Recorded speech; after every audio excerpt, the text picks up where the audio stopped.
Good morning, everybody. Today is Saturday, October 24th, 2020, and you are watching or listening to another great edition of Forward Maryland. My name is Bill Woodcock. I'm Jason Booms. And Jason, we are 1 week away from Halloween. I have gone out this morning and purchased my Halloween candy. Have you decided yet how you or the Booms household will be commemorating everyone's favorite pagan holiday next? Well, I have to admit, I'm not as much of a fan of Halloween as say, a Richard Christie is, for example. But I do to try to live up to the occasion. Have some little small baby Ruths around the house. Go around dressing up like Beetlejuice, starting in June, July, continuing through end of February. I think it's sort of par for the course. How about you? I think that is splendorific, and I'm a little bit more conventional. I have bought a eclectic mix of candies for the children of the greater Stevens Forest community to enjoy. Some Reese's, some Snickers, some York peppermint patties, some strawberry bonbons. No, those are delicious. Why do people not like those? Some Mounds and some Snickers. Okay. And in case anybody has any questions about what candies I like, those would be them. So whatever is left over comes to the big guy. Come All Saints Day, and I normally eat myself into a little bit of a sugar-fueled stupor. Not doing anything this year. I've had some classic Halloween get-ups in the past. Most recently, attending Halloween parties as sexy Sarah Sanders. There would happen to be actual pictures of that, but I paid a lot of money, so those pictures will never be seen. So we have an interesting thing for you on the show today, as if that wasn't interesting enough. We are starting a new thing that we hope you'll enjoy, where we invite people of note, or who we know really well, to come be a third host for us on a particular episode of the podcast. And so today we are kicking it off with a gentleman who is a former Howard County Council candidate in District 3. He is also a former member. I think he's still a former member. He might still be a current member of the Howard County Board of Appeals. He is Southeast Howard's own Mr. Steve Hunt. Steve, welcome to the show. Hey, Bill, Jason, thanks for having me. Appreciate it. This has been fun listening to the Halloween stuff. I've got kids, so we're doing some of the traditional Halloween stuff. We're considering whether or not just put a bowl of candy out with a sign that says just take one. But my teenage daughter is very into goth stuff, so this is her holiday, so we'll be decorating. Wow. But anyway, good to be here. Obviously been following you guys for years between the 53 and Spartan consideration. So I almost want to say long-time listener, first-time caller, but good to be here, guys. Thanks. Looking forward to it. Well, we're glad to have you, and thank you for also sharing your Halloween traditions. I'm going to be doing the big bucket myself. So I have to ask, this question came up and it's seasonally appropriate. What's the difference between goth and emo? Well, my daughter is a teenager, so it is 11:49 on a Saturday morning. So I would tell you, I would ask her, but she's still asleep. Fair point. I'll text you later, and I'm sure she'll have an explanation for it. Cool. I'd like to know that too. So Steve, what the hell have you been up to these last couple of years? Well, it's been a lot of change. I am still on the Board of Appeals, by the way. So that's one thing that continued on. My term ran out the end of 2018, but I was put up for reappointment by our new council member, Christiana Rigby, and the council reappointed me at a 5-0 vote. So thank you to the members of the council. But really, after the primary was over, I decided to take some time off from all things Howard County politics. It had been a long number of years, not just the year of running, but also previous years, because I volunteered and served on a lot of different boards and groups. Really just getting myself fully immersed in District 3 and Howard County issues so I'd be ready to go if I was elected. So I just took a few months off, which was good. I got to spend time with family that I was not spending at all during the primary campaign.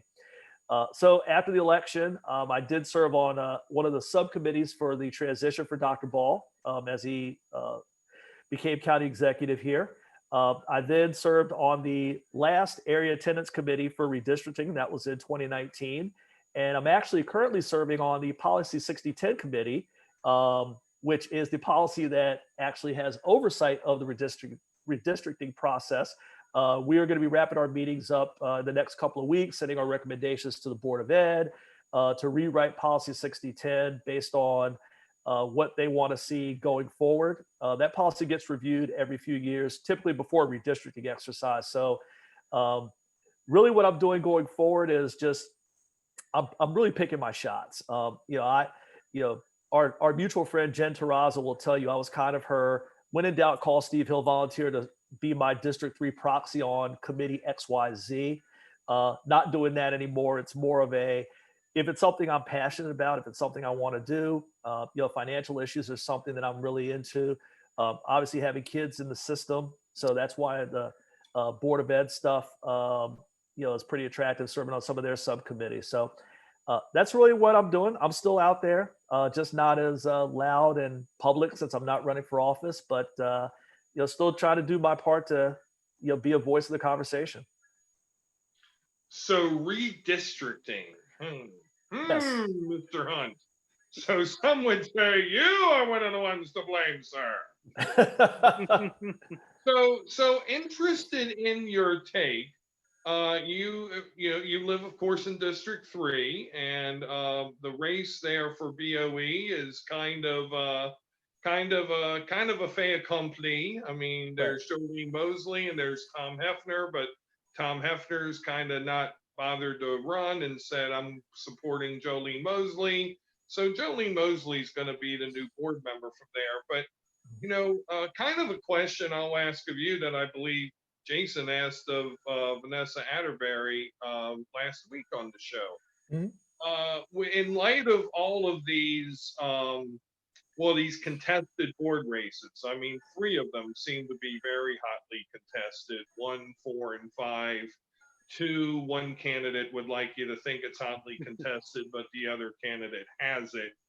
And of course, 3. What do you make of this as an outsider where, you don't have the drama of elsewhere in the county? So from an outsider's point of view, but also as certainly a stakeholder in the school system, being a very active parent in the school system, what's your read on what this is showing and signaling in Howard County? Well, a couple of things. I heard the comments from Delegate Atterbury. I know she was a big advocate for changing the model in terms of how we elected Board of Ed members from the fully at large to 5 District 2 at large. I was actually a very vocal supporter of hers as she was trying to get that legislation through. I thought it was a good idea. Some of the execution and how they implemented and transitioned could have been done a little differently. And I know her original bill was certainly different from the final product, but I did support it because there were a few years ago, I looked at the Board of Ed, and of the 7 members, all 7 lived in not just 2 districts or 2 areas, 2 zip codes, 5 of which were in 1 zip code. So you basically had a Board of Ed that was not representative of the entire county. So doing it by district, I was a supporter of it. I still think it's a good idea. I know some people have maybe soured on it because of some of the races and some of the ways in which those races have been contested. I still think it's a good idea. District 3 has not had a representative in a very long time. There are other districts that never had them until recent years. District 5 until Vicky Cotroneo got elected, I don't believe had a representative on the Board of Ed. So I am supportive still of the concept. As far as the races, they're races for office. If you look at some of the past ones, maybe these are a little tougher because you can focus on a candidate as opposed to, okay, there's a top 4 or top 5, and who is your target. But I think it's looking more like council races, which I think was going to be inevitable because you are running local races. I think the concern, and again, we get into a whole thing about campaign financing, and I can go on a diatribe about Citizens United. I will avoid that, but I think that's the one thing that has concerned me, is that you have money out of district and in some cases out of state. I mean, I think there's a race, I won't name names, but is getting significant money from California. This is looking very much like what the Koch brothers and the DeVos family was doing years ago, pumping money into board races in North Carolina and other places, trying to influence and get their policies passed. So that's the one concern I have is, and again, that leads to a whole campaign finance conversation, but I'm still a fan of running by district. I think at the end, that representation that comes out of it's a good thing. We can talk about specific races and where they're going, but again, I think the financing is a concern of mine, of how money from all kinds of places are going to some of these local Board of Ed races. So don't know if there's more you wanted me to throw in there, but that's kind of my initial cut.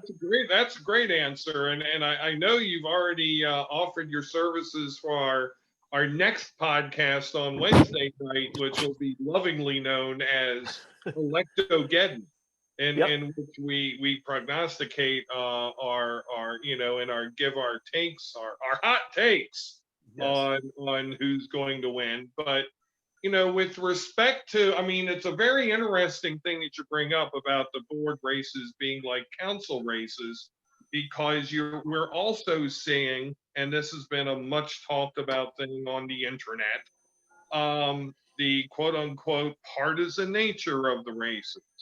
Democrats, very overtly supporting one set of candidates, and Republicans, I would say, just as overtly. Of course, people who are on that side say not at all. But when it says Howard County Republicans supported candidates, I don't know how you can be more overt. They're supporting another set of candidates. So I mean, you've been around this a block or a time or two. Does this surprise you that this is a quote unquote partisan, nonpartisan election? No, and quite frankly, what I've seen in this race is we're finally hearing the quiet part out loud. This has been out there. I talked earlier about the DeVos family and the Koch brothers, who obviously are conservative Republicans, pumping money into races in places like North Carolina and others to advance usually their agenda regarding what they call school choice, also known as public money for private schools through voucher programs. That's been out there for a while, even in Howard County. And I think Byron McFarland, our Register of Wills, did a really nice take on Twitter a couple of weeks back, where he got permission to name names of who's contributing to what races. And you guys have been to political fundraisers as I have been. And Democratic fundraisers, you see certain Board of Ed candidates. Republican fundraisers, you see certain Board of Ed members. You don't see them, cross attending. So, this is, I know there's a lot of hand wringing about the partisan nature of some of these races.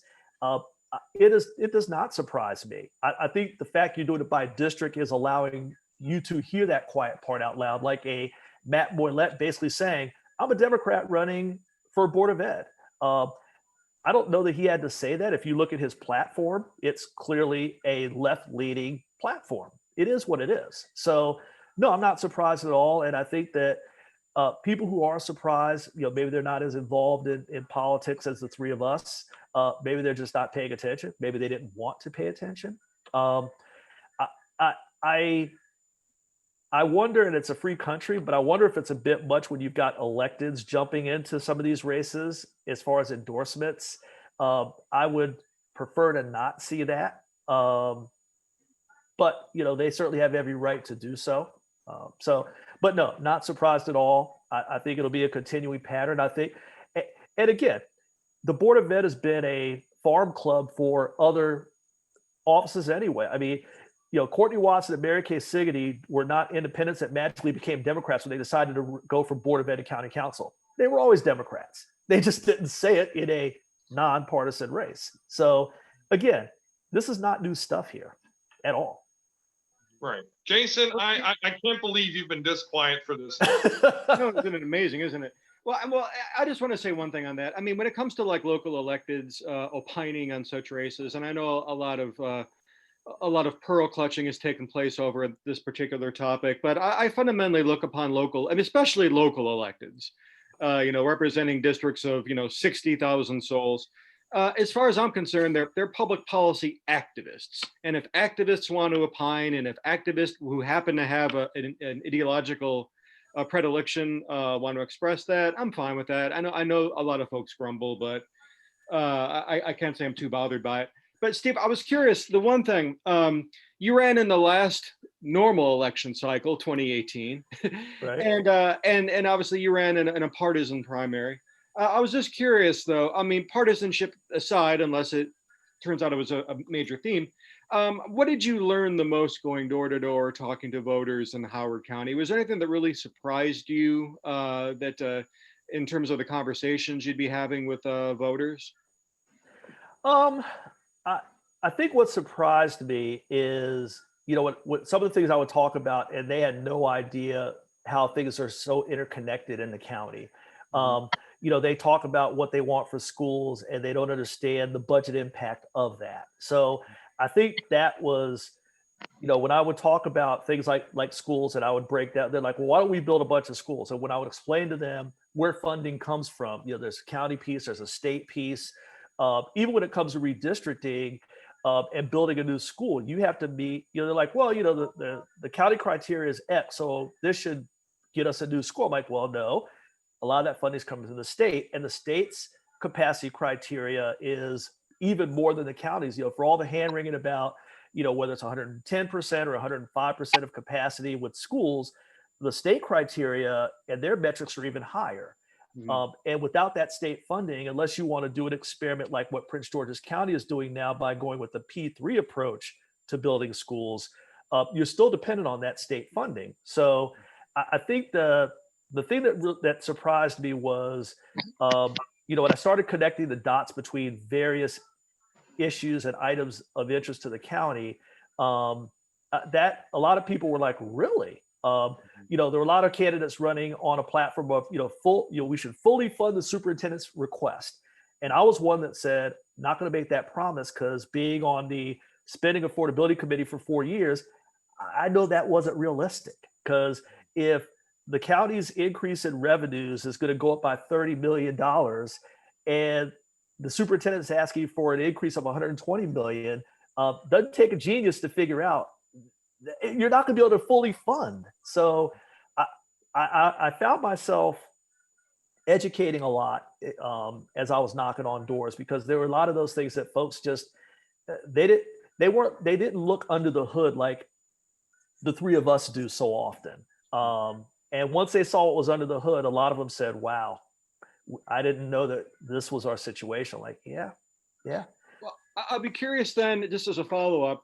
And of course, that was 2018. This was before COVID-19, and before the economy is where it is today. What do you think the best way of explaining that interconnectedness to voters who are really concerned about this? Because obviously there's a certain percentage that are into this. They do their homework. They've got the time and the ability to investigate these things. But there's a lot of voters who, whether they're time pressed, what have you, they mean well, they want to learn more about the issues, but they feel as though they just can't get their handle on this, or they don't even know where to necessarily turn. Is there a way to get this information that you think would be an effective way to communicate, with the Howard County electorate, how the budgets work, why they can't necessarily have what it is they're looking for, from schools or what have you? I think it's up to our leaders. I think our members, those who are involved in the budget process, and you got to count the Board of Ed and the superintendent because they are, well, education in Howard County, last time I looked, was about 65% of our budget. HCPSS is about 60% of that. The rest of it is the library system and the community college. I think it's up to our leadership to really try to explain that and break it down. I know one thing when I was on the spending affordability committee when Steve Sachs was chair that we wanted to do was literally go out to the county and talk to different community organizations. We literally put up a big sign virtually, I guess, that said, call us. We will be more than happy to come to you and break it down. And some organizations took PTAC took advantage of that. HCCA took advantage of that. Some local, the Farm Bureau, and some others. But we literally wanted to go out to the county and explain this thing in very simple terms. And then obviously, if you want to ask questions, we can go deeper. I think that's what's needed is a full-blown conversation about really our fiscal house, because there are a lot of underlying issues before COVID, as you said, Jason, that, as of, 2018, I think we were projecting somewhere between 2 and 3% revenue growth over the next 5 years. And that was, again, pre-COVID. And there's a very smart economist that is part of the group with the Spending Affordability Committee, and those numbers have been traditionally right within a few bucks here and there. So it's not like these numbers are unproven numbers. So our growth was already going to be, severely restricted by a number of factors, tax base and other things. COVID's going to affect it even more. I'm interested to see what this does to the recommendation that came out of the Kirwan Commission, how that's going to be impacted by COVID, and does it impact the referendum on gaming, on table games, because the revenue that was expected will be a lot less because of the decreased tax base because of unemployment, et cetera. So again, the short answer is our leaders have to step up and lead and really explain it to people instead of having the Board of Ed throwing nods to the county council and vice versa. They need to get together and really explain this is what the process looks like. And they themselves have to improve how they do it, because right now the process it's a bit backwards. So they have their own house to clean up, but they also need to do a better job of going out to their constituents and say, this is how it works. This is why we can only do X instead of X, Y, and Z. So do you think any structural changes to Howard County government would help with that? For example, 7 council members or anything else that you'd see might prove to get more people involved or engaged? Well, I will say I was a supporter of the idea of increasing the council. I know that was a recommendation that came out of the Charter Review Commission that the council decided not to take up. I think if you look at the state of Maryland, we, as far as number of constituents per council member, we're on the high side. I don't think it would have been a bad idea to knock that number down by adding members. I also think it would have increased representation, because if you look at some of the council districts, who represents them in the neighborhoods they come from is very restrictive. District 3, for example, every Democrat has come out of one Columbia Village. So literally the rest of the district has been shut out since the modern lines have been drawn in 1990 or the early 90s. So I think it would help from a representation standpoint, but also give better reach because you're dealing with fewer constituents. So I think that's one structural change. I think the budget process is another one. The Board of Ed, because they are such a big driver, they submit their budget before the county really even knows what they are dealing with. So it's Board of Ed saying, okay, give us this much. And the county realizes we can only give you this much. And then the knife fight starts between the two parties. So they need to work better together as well. Whereas the county goes to the Board of Ed, the superintendent, and says, this is all we have to work with. So we only have 30 million. Don't send us 30 million for everything, police, fire, et cetera. So don't send us a budget for 120, because you're not going to get it. It's just unrealistic. And it's to me, it's playing politics to a certain extent, because it's saying, hey, we'd give you all this stuff, but those evil ne'er-do-wells of the county council won't give us the money. Well, they don't have the money. The county executive, I think there were a lot of people who thought that Dr. Ball was going to fix this. And I think even Dr. Ball knew that, it's not that Alan Kittleman was a Scrooge. The money just wasn't there. And I think that's frustrating. People saying, well, we thought we were going to get this change by changing executives, but the underlying factors did not change. Dr. Ball is doing a fine job as county executive with what he has to work with. And I think that's the part that people didn't see, that it wasn't that Alan Kittleman was holding on to buckets of money. The money's just not there. And a change of county executive is not going to change the size of the wallet. There you have it. No gold buried in the Kittleman backyard. Back to you, Herb Welsh.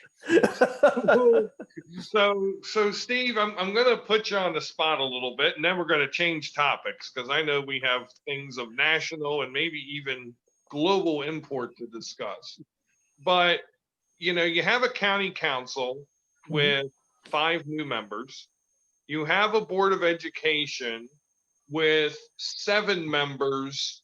And I'm projecting forward to 2020. I'm not talking to at post-election. I'm not talking about the 7 members who are on now. Right. But at least 4 will have had 2 years or fewer on the board by the time of the election, and possibly more. That could be as high as 6. I agree with you in that there should be more leadership, and it burns me up no end to see these online discussions of, this is an outrage what goes on with our money. And because I realize that these same people who are shouting outrage have not taken the time to look, have not taken the time to educate themselves. But albeit begrudgingly, I realize that, they still are allowed to have a voice where they can shout their outrage. So who is it that grabs the citizenry by the scruff of their neck and say, look, is that a shared responsibility between various leaders in the county? If you were king for a day and you can make this decree, who would you decree would do what? I think it's a joint effort. I don't think it's one side is more responsible than the other. It's, you have to have one side that's willing to talk and the other side that's willing to listen. And so I think our leaders need to step up and have those tough conversations. And they are tough conversations. It's give them the bad news. And that's the thing that with spending affordability, we tried to do that and we got slammed for it. There were people online who took our reports that we authored and tore them to pieces, saying, oh, you guys are just horrible because you're only recommending funding for HCPSS at what's called MOE, or maintenance of effort. What's wrong with you people? And so, we tried to be those voices of realism, for lack of a better term. And we got crushed for it, but we were still willing to do it because in our mind, it had to be said. And sometimes being a leader is saying things not that people want to hear, but what people need to hear. And I don't know who that courageous soul is on the council or in the county executive I don't know who that is, but there needs to be somebody who's willing to just break the thing down and say, guys, here's the situation. I know you want all this stuff, but here's our situation. And people aren't going to want to hear it. They're not going to be happy about hearing it. But again, leadership is about the tough conversations. Everybody can have the easy ones, but right. A leader is one that will sit down and say, here's the deal. Here's the situation. You're not going to like it, but you need to know the truth. That's why it just philosophically yanked my chain when there were so many people in 2018 talking about, basically pledging to fully fund the superintendent's request. If you guys remember, that became a big buzzword.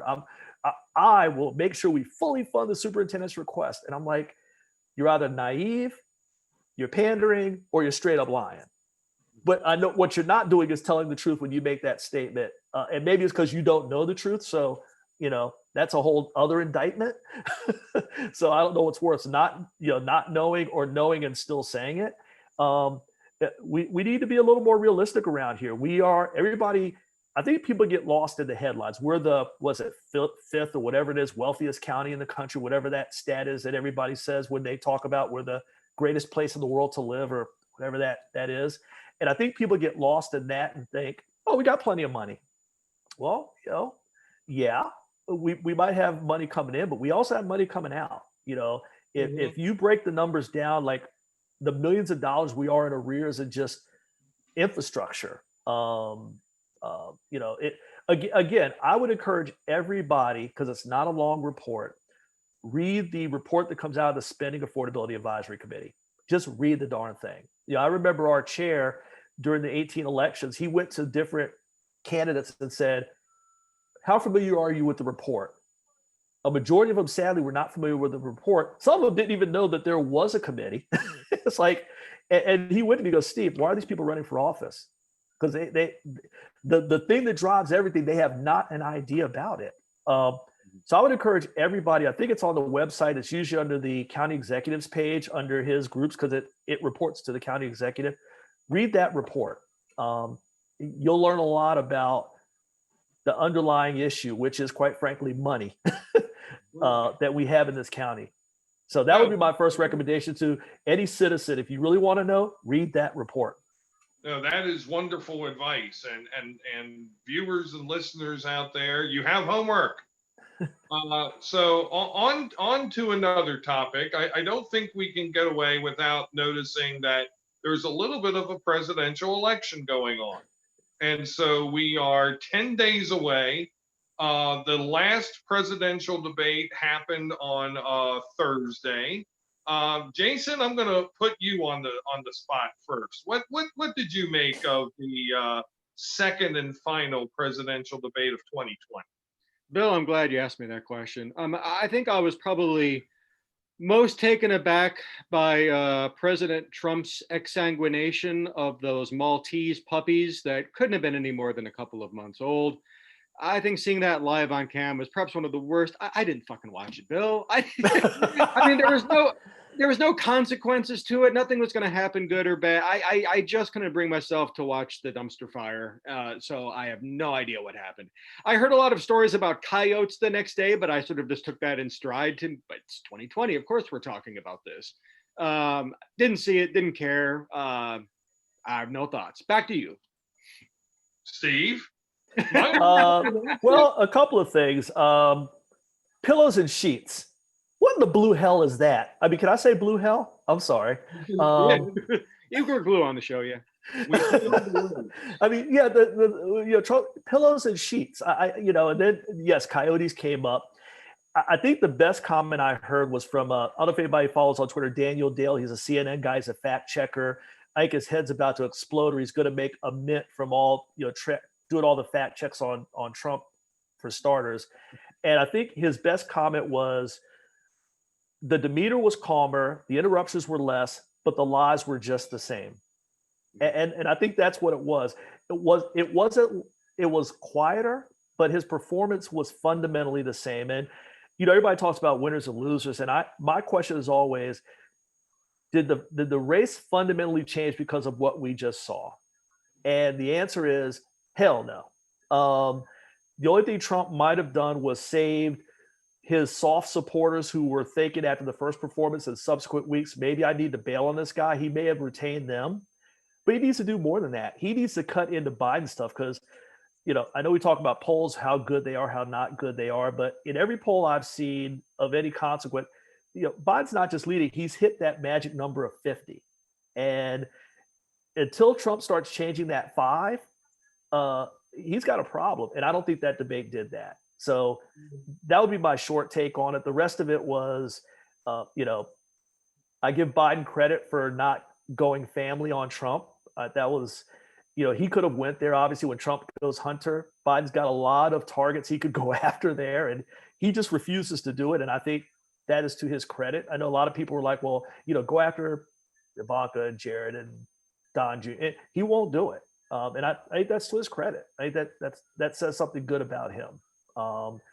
He flubbed a couple of things.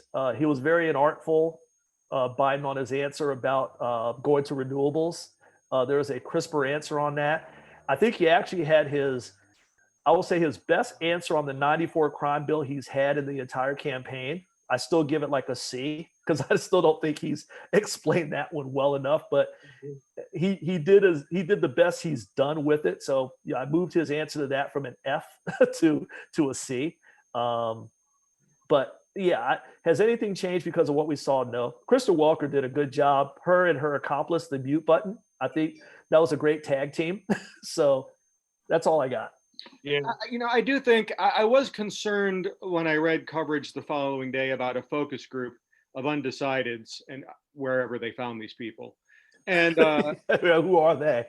At this point, it's ridiculous. But and they described Trump as controlled. I'm like, well, is that in a good way or bad way? I mean, because that's one of those comments. Is it backhanded or is it, wow, he's really he's developed a level of presidentialness that we've never heretofore seen, which is garbage. But yeah, I don't think that. Yeah, I mean, at this stage of the game, it's hard to see, given where the voters are locked in, any real movement coming out of that debate. I mean, the thing I was concerned about was something horribly wrong. Something would go amiss with Biden making a statement. Didn't happen, so life goes on. Yeah, I think the closest thing that happened to that was, and Steve, you mentioned this, was Biden's, not a flip flop, but he kind of stumbled over his answer about fracking, about talking about banning it wholly, and then clarifying that he just meant federal fracking on federal lands, and then that was grabbed as Biden said he was going to do away with fracking, which personally I'd be happy with. But of course, the Republicans are going after that because in Pennsylvania, a lot of people would really be bothered by that. But a lot of early votes have happened in Pennsylvania. I mean, there's now over 50 million votes cast nationwide. And so this election was, I think it was over 40 million by the time of the election on Thursday, of the debate on Thursday. So, I have to imagine that this election is becoming more baked in. I would give Biden, I gave him a B to B minus for debate one. I give him a B to B plus for debate final. Trump, I basically gave the Christmas Story F minus minus minus minus minus minus all the way around the classroom. But I would give him a solid D plus to a C minus this time. Yes, thank you, Mr. President, for composing yourself, for not stomping around throwing chairs like everybody's out of control cousin. However, you still lied like a rug. Starting with the end of the coronavirus is coming. We'll have vaccines in weeks and just all the way through. So, I would expect these last 10 days are going to be scorched earth by the Trump campaign. He's still very much behind nationally and in all the important swing states. And, I do notice, I mean, I go to several websites, 538, Predict It, Economist, to kind of look at the daily state of the race. And there seems to be a nominal, and I'm talking about by the tenths of percents and by the 1 or 2 percentage points tightening of the race. I know Economist was at 92% Biden, now it's at 90. 538 was at 88, now it's at 87. Percent chance of a Biden victory. Trump on 538 had a 26% chance of victory on election day 2016. I don't see how he gets even to having a 15% chance of victory. And all the state polls that you see, Unless if he can still manage to win Pennsylvania and everything that he won 4 years ago, which includes Arizona, Georgia, North Carolina, Florida, this is looking more and more like a Biden win. But more to come on that on Wednesday for sure. I do want to say that we've already got more votes cast so far in this election cycle that were cast in the entirety of the 1948 election cycle, the famous Truman Dewey race. Wow. So fun fact for you. There you go. Well, and there also seems to be I saw a very interesting graphic, some humongous numbers amongst younger voters. Again, through the 18 and 29-year-old cohort, voting in early voting in some of the swing states, which, it's those voters who were, the polls have not been able to track since 2016 or since the last election that are the thing, right? And 4 years ago, it was the white non-college educated, and I tend to think that younger voters and first-time voters are going to be the thing this time, and it's going to be intriguing to see how they break. I think I have a sense, but we won't know until the 3rd. But people will know if they come participate in election Ogeddon on Wednesday. No doubt. Look at the early look. Absolutely. So third and final topic for today's zesty topicality. Of course, some steam was taken out of the Trump sales on Friday with the release of the movie on Amazon Prime, Borat subsequent movie film, which features a scene in which Trump confidant, personal attorney, and I think the best way to describe him is GIMP, Rudy Giuliani, is caught in a, shall I say, compromising position by an actress who is portraying a right-wing Eastern European reporter who in turn the daughter of the Borat character played by Sacha Baron Cohen. So in this scene, this young woman gets to interview Rudy Giuliani. She suggests that she and he go up to to her hotel room. They pour each other a drink. She asks him to get comfortable. He lies on the bed, starts to undo his pants. I don't know how you tuck your shirt in while you're undoing your pants, but apparently that's what he said he was doing. But his hand was clearly down the front of his pants. And then the Borat character runs in and drag and hilarity ensues. So Rudy said that he wasn't meaning on doing anything, that this was all just a prank, and he knew it all along. Indications would suggest otherwise. Incidentally, guys, and to you out there in listener and viewer land, if you saw the first Borat movie, it's more the same. I need not say anything more. It is every bit as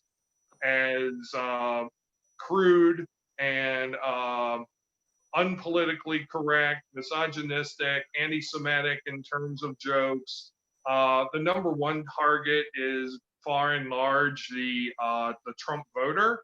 So take that under consideration. But the movie's not for everybody. So if you have certain triggers, if that's not your thing, this is not going to be your thing.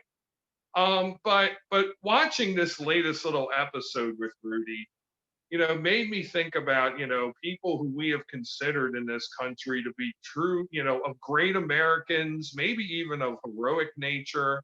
Who can forget the mayor of New York at 9/11 and the courage he showed, and and how we all stood behind New York and we wanted him to do well. And now he's now he's Trump's mule for information on Joe Biden from Eastern Europe, and he's being duped by 24-year-old actress in a movie.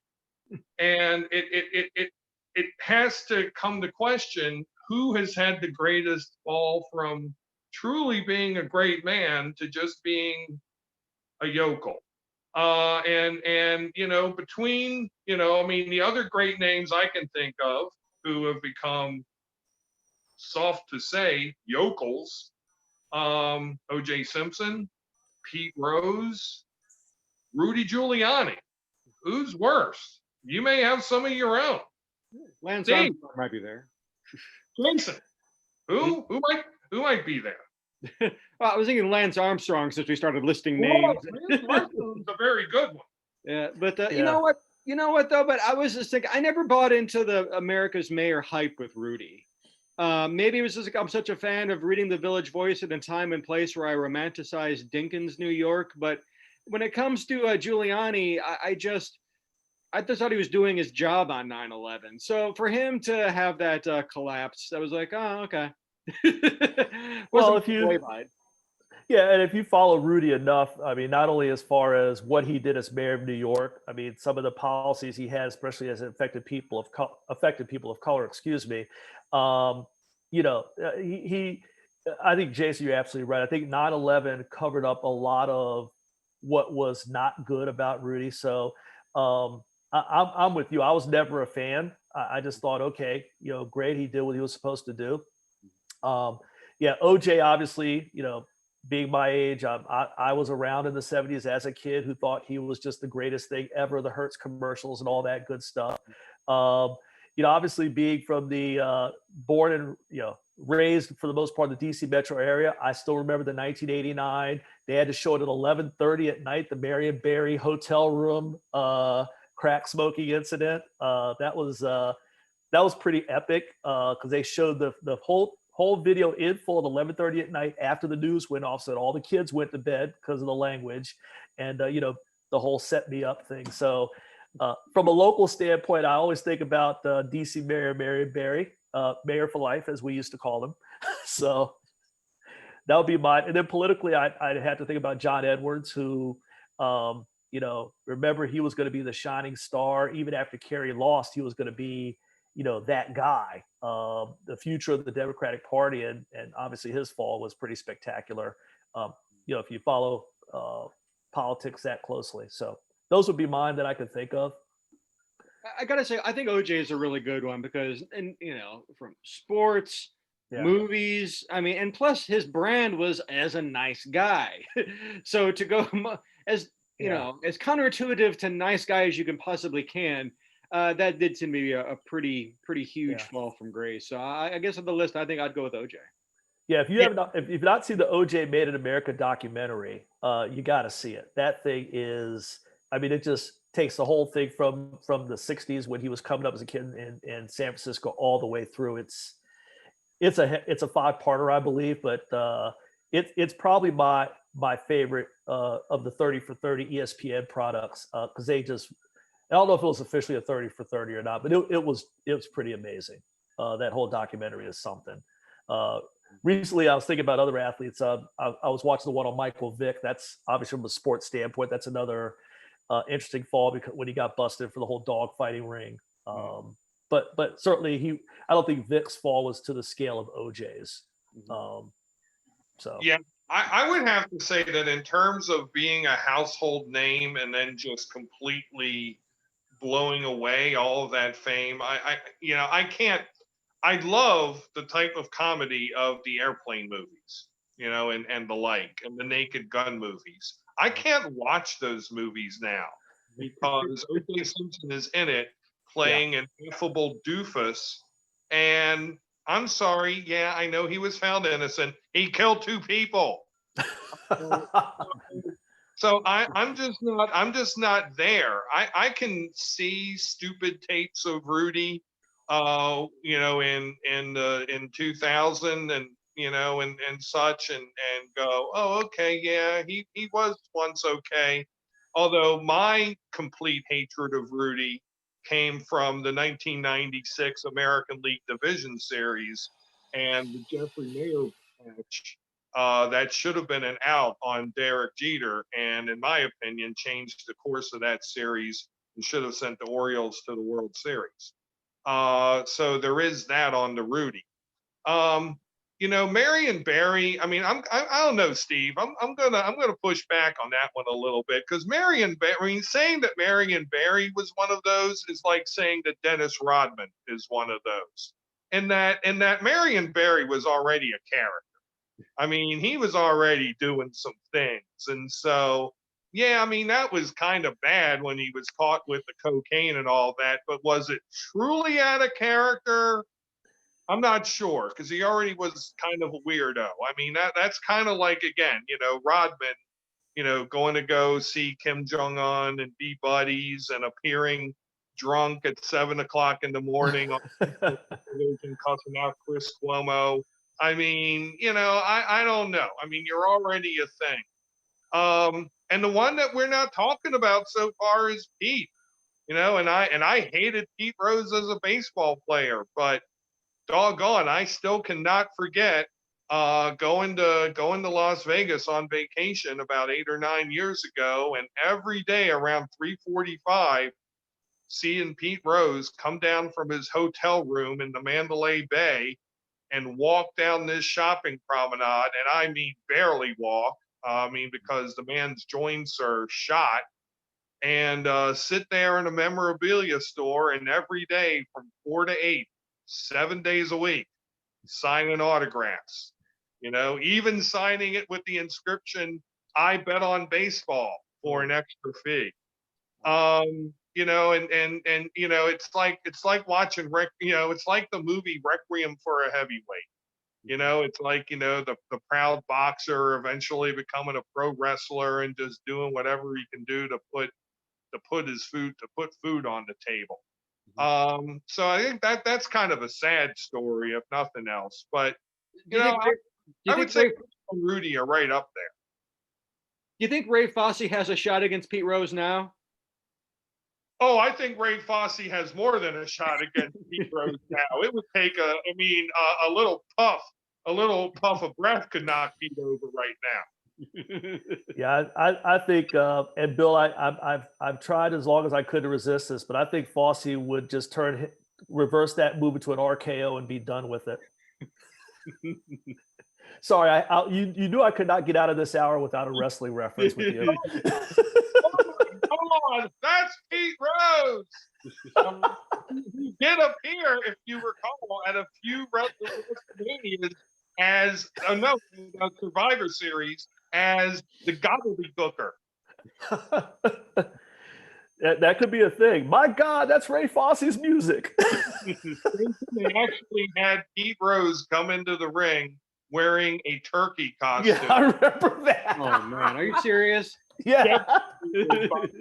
The Undertaker or somebody like that. Oh. You just hate to see that. It's just, I was thinking in baseball, I was thinking Ron LaFleur, because, Detroit. But, played by LeVar Burton in that movie, 1 in a Million. And, he just came out of, the prisons, Major League Baseball, had a little bit of a problem. And then I think started working at, I want to say he was a baggage handler at Detroit at the airport.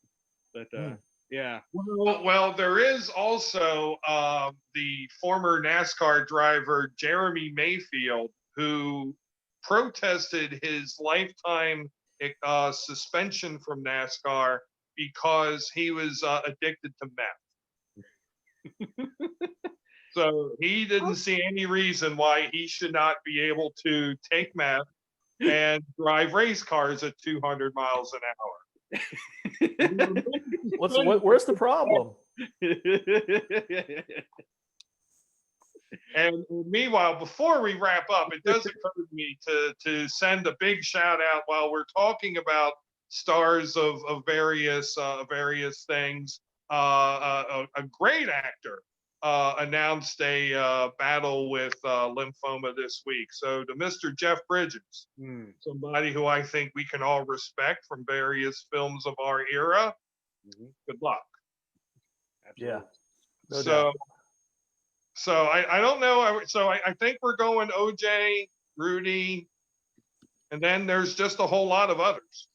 Yeah, I will drop a word in watching the Lance Armstrong documentary. I mean, some falls you it's like, man, that sucks. That's too bad.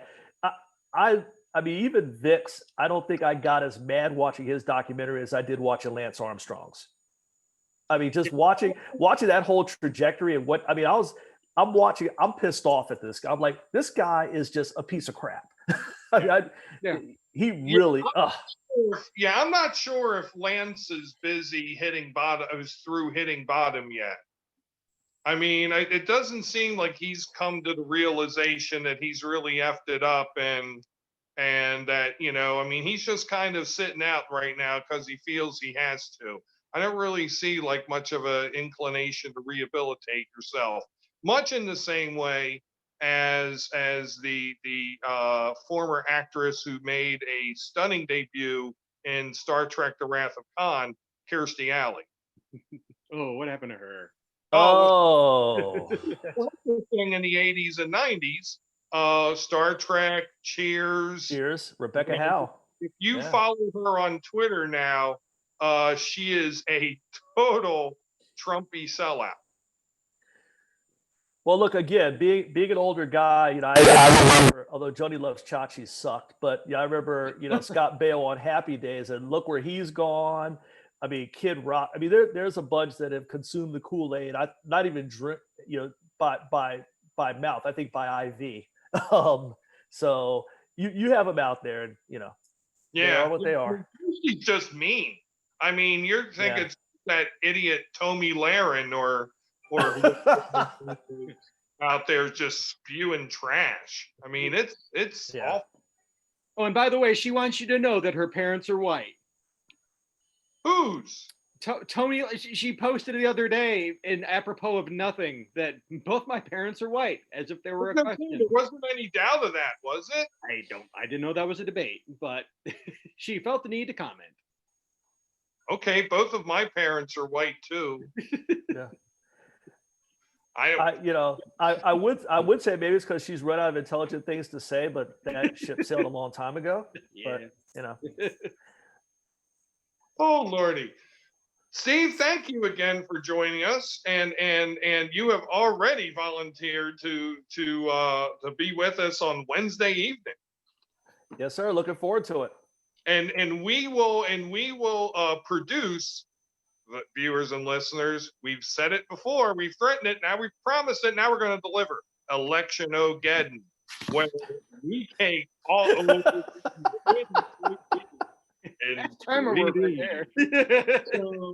And where we shall prognosticate from the presidential election. So, boys, bring your maps down through control of the Senate, the control of the House, the Maryland congressional races with special attention to the 7th CD, and the Howard County races with extra special guest attention to the Board of Education races. So it is an episode you will not want to miss. And it's called Election-O-Geddon because come November 4th, it might really be Armageddon. So, it may be the last edition of Forward Maryland today, but we know if we're going to go out with this one, it's going to be a bang. So Wednesday evening already, block it out on your calendars in red. Steve, Jason, any last words? Don't fear the Reaper. All right, that's all I got. Well, you mentioned these could be the last episodes. I hope I'm not what George Clooney was to the Batman franchise and be the guy who killed it. No, definitely not. If society goes on, so shall we. Okay. That prospect's kind of iffy. Oh, Jason's got his hood up already. I'm ready. I don't know what he's ready for, but he's ready for it. So for blade move, and for Jason, and for Obi-Wan Bumobi.